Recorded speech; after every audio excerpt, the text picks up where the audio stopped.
Il était une fois une jeune fille nommée Léa. Orpheline de mère dès son plus jeune âge, elle fut confiée aux soins de son père, un homme bon mais trop accablé par le chagrin. Ne pouvant assumer seul l'éducation de sa fille, il se remaria avec une femme nommée Gisèle, pensant offrir à Léa une présence maternelle. Mais Gisèle était cruelle et n'aimait pas Léa. Dès le décès du père de la fillette, elle fit d'elle une servante dans sa propre maison. Léa dormait sur une paillasse froide dans un grenier poussiéreux, nourrie de restes et couverte de haillons. Les nuits étaient longues et glaciales, et souvent, elle pleurait en silence, redoutant le lendemain qui lui apporterait encore plus de maltraitance.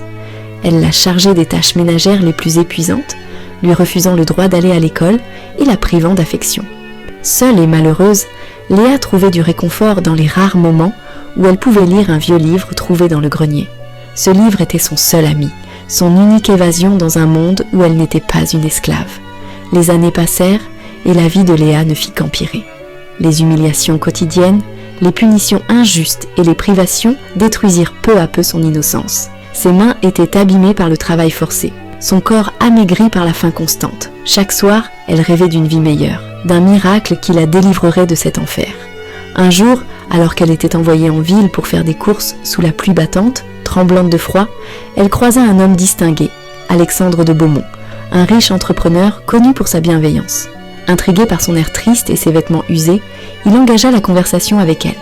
Léa, d'abord réservée, finit par lui raconter son histoire, la voix brisée par l'émotion.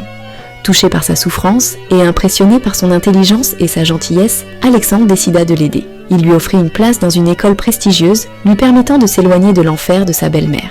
Les premiers jours furent difficiles pour Léa. Elle n'était pas habituée à tant de gentillesse, ni à un environnement où elle était respectée. Peu à peu, elle reprit confiance en elle, excellant dans ses études et se forgeant un avenir. Avec le temps, Léa et Alexandre se lièrent d'une profonde amitié qui se transforma en amour.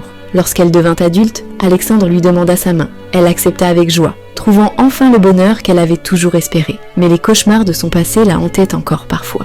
Gisèle, quant à elle, fut abandonnée par tous ceux qu'elle avait autrefois manipulés. Vieillie et seule, elle réalisa trop tard les conséquences de sa cruauté. Léa, dans sa bonté infinie, lui pardonna mais ne lui permit jamais de revenir dans sa vie. Ainsi, Léa connut une vie heureuse et réalisée, prouvant que la force du cœur peut triompher de toutes les adversités.